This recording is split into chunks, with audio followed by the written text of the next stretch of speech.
On a tous eu des blessures en allant du petit bobo à la déchirure musculaire, mais j'ai vécu des dingueries comme mon cousin qui m'a juste cassé le bras. Donc je vais tout vous raconter et la dernière blessure sera la plus violente. Comme ça tu iras jusqu'à la fin, on rigole, j'augmente mon body count. On va commencer par la blessure à l'arcade sourcilière.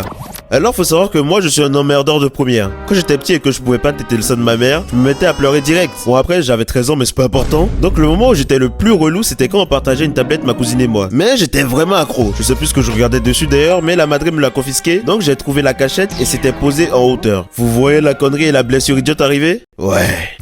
Ok Obi, toi tu surveilles la porte. À vos ordres chef. Pendant ce temps j'ai fait un booby boulga d'objet pour monter. Et... elle vient, dépêche-toi.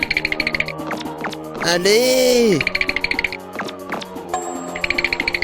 Force à toi, frérot. Qu'est-ce que tu... Au final, je me suis défoncé l'œil et j'ai une cicatrice à l'arcade sourcilière, mais au moins j'ai eu la tablette. Et donc, ce soir-là, j'ai fait des bêtises. C'est cool, mais on va passer aux blessures des pieds.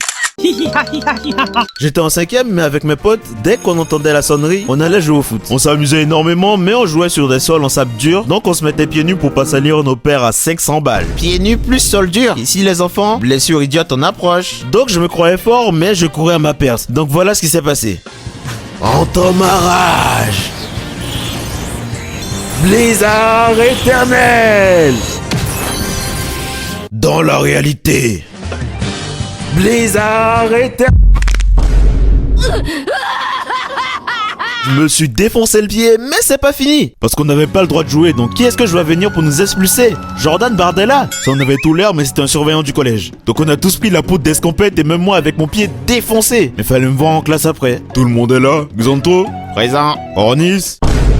Résultat, pendant 3 mois après, je portais que des chaussures ouvertes. Tu me voyais à des mariages en roue-flaquette, c'était indécent. Je pensais que c'était le pire jusqu'à ce que je commence le basketball. Parce que quand t'es pas professionnel, ton corps est blessé de partout. Donc ma première blessure au basket s'est passée au cours de match. On gagnait assez facilement, mais je me suis retrouvé seul en contre-attaque pour marquer. Donc là, je me suis rappelé de ce que disait mon coach. Si tu rates au tir seul, je te défonce. Mais si tu rates au dunk, pas grave. Ok, c'est comme mon fils. S'il me ramène une blanche, pas de souci. Mais une noire, voilà comment il s'est blessé ce con. Sauf que j'étais pas assez haut, donc j'ai voulu smatcher la balle et...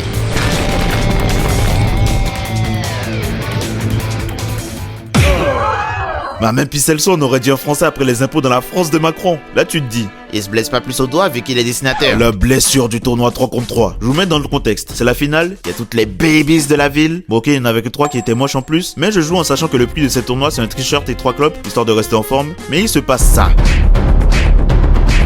Oh mais Ronis je le déteste, son petit air hautain là. On sait qu'il emmerde ses abonnés, ça me répugne. Tant qu'il me bouscule et je tombe sur mes doigts. Je vous laisse deviner l'effet d'un poids de 70 kg sur 3 petits doigts. Résultat quand je l'étends je ressemble à un craquette de Porte de la Chapelle. Là je commençais à croire que c'était fini mais que nenni. J'utilisais mes mains en permanence à force de dessin, école, basket, pompe, bagarre clandestine dans le sous-sol du lycée. Parfois mon poignet prenait feu. Oui t'as bien entendu, une douleur comme une brûlure venait et ça pouvait être très bizarre. Vas-y tu peux toucher.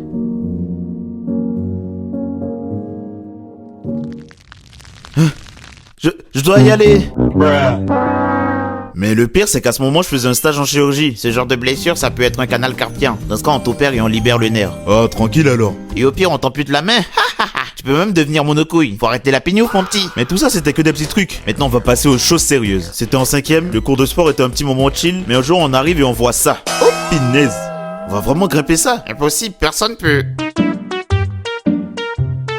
Purée, c'est des singes ou quoi? Bon, c'était donc mon tour, mais j'étais prêt mentalement et physiquement. Je monte, je les choque, j'arrive en haut et... Allez, t'as juste à descendre, mec. Oh, waouh, c'est...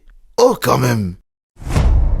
C'est ton événement canon, Ronis. Se faire toucher en étant petit, c'est déjà fait. Mais comment descendre de la corde? Pour tout te dire, Ronis. J'en ai aucune idée. Ah, sérieusement? Bon bah, je suis foutu, hein.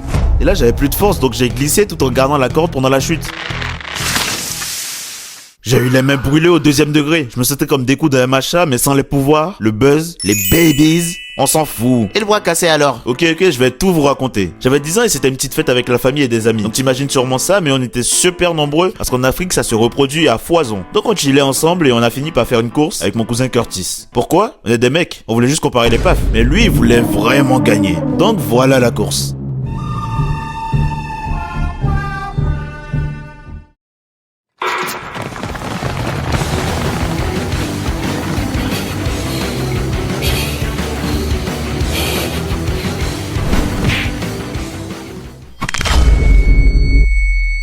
J'ai perdu connaissance pendant 2 heures.